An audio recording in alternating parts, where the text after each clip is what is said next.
Eden Lucero, 58 years old, nanay, asawa, at isang lola.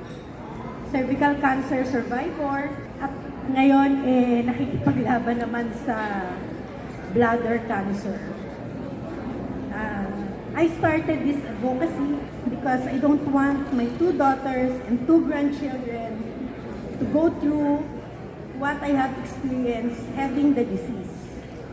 My efforts to contribute to cervical cancer awareness comes after my painful experience of having it. I joined different cervical cancer groups, both here and abroad, spent almost every day answering questions through group chats, private messages, and joining conferences, workshops, tsaka mga Zoom meetings para po i-promote ang awareness.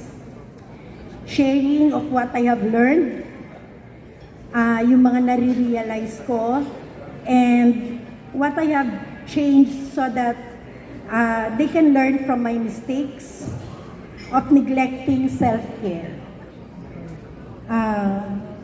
Yung yearly pap smear test, yung pag-visit ko sa aking OB, and nandito ko pala yung aking OB-GYN at saka yung aking oncologist, si Dr. Garcia, saka si Dr. Sales. And now, ngayon I was given another chance by our good Lord. Nandito ako na makapagbigay at makapag-share ng aking story sa inyo. Na-diagnose po ako May of 2020, pandemic yon.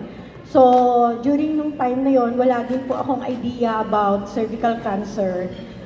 Walang symptoms, nag-bleeding lang po ako ng sobrang dami, profuse bleeding. Pero, in denial pa rin ako kasi a year prior to that, may mga pains na akong nararamdaman, pero umiinom lang ako ng mefenamic acid or ibuprofen para mawala yung pain, pero napansin ko po talagang increasing yung pain, pataas ng pataas hanggang sa minsan araw-araw na ako umiinom ng ibuprofen hanggang sa nag-bleeding na nga ako, which is in-associate ko pa rin sa menopausal lang. Kasi 54 ako nung time na diagnose ako.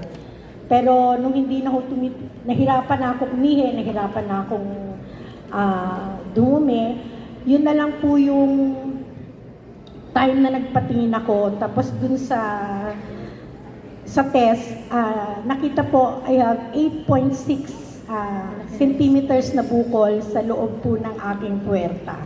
So stage 3B kaagad yung diagnosis, and I'm so blessed to have doctors na mabilis pong umaksyon. So natapos ko ang treatments ko within 2.5 months.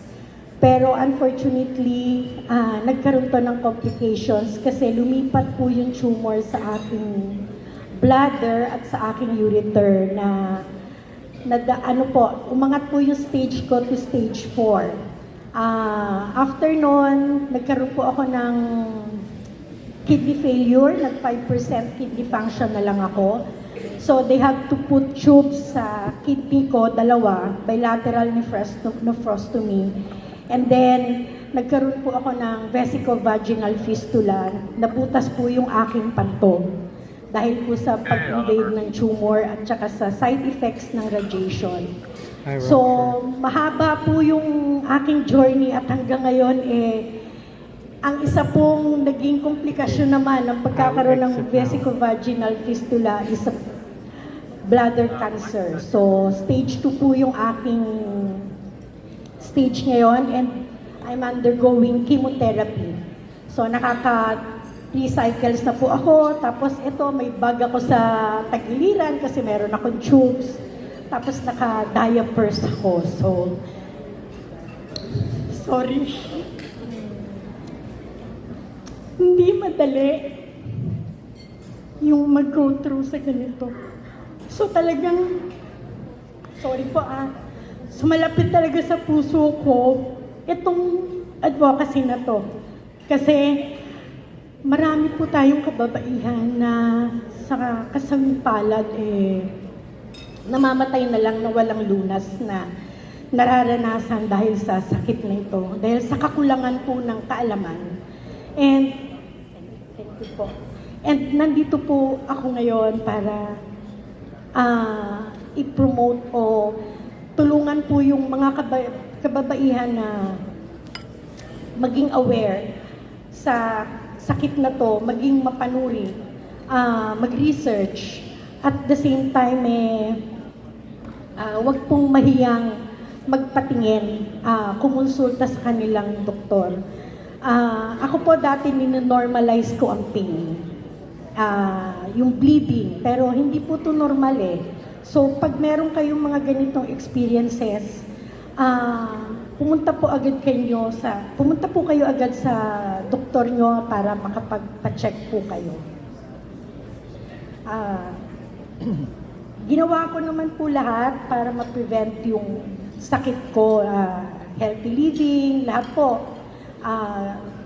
Sinusubukan namin mga food supplement, pero ang isa lang po na nahihirapan ako talaga is to battle anxiety, kasi hindi ko alam kung bukas buhay pa ako or ano yung next na tutubo sa katawan ko.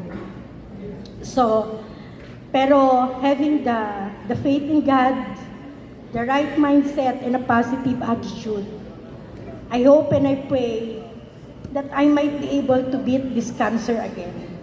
The journey is long, tiring and hard, but I can say that it's all worth it.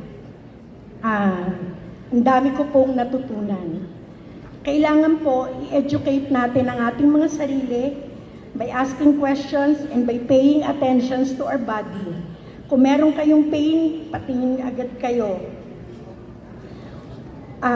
Merong mga bagay na pwede natin gawin para maprotektahan po yung mga sarili natin.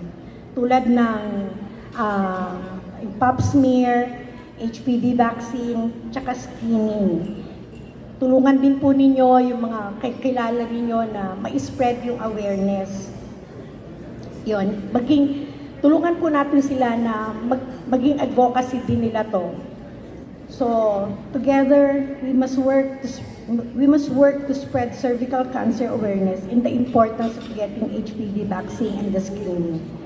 Faith in God and prayers and the will to live is my power to beat cancer. And God willing, I will be healed again. Upon listening to my story, I hope you will take time out para po asikasuhin ang mga sarili ninyo. Punta kayo sa doktor ninyo, get checked, and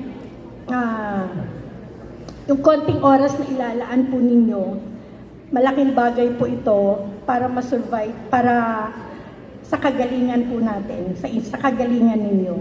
Mahirap po yung complications na dala ng sakit ng cancer. Tapos tuloy-tuloy po, hindi po natin alam kung kailan, hindi ko po alam kung kailan matatapos.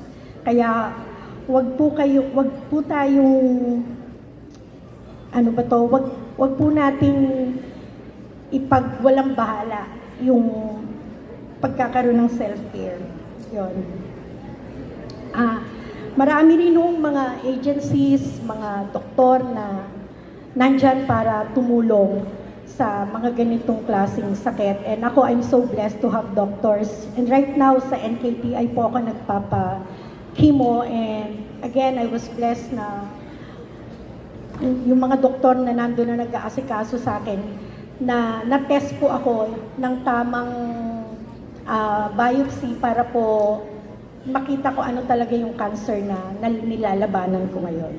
And yun lang po, together we can beat cervical cancer. Thank you so much. Thank you for sharing, Ms. Eden Lucero.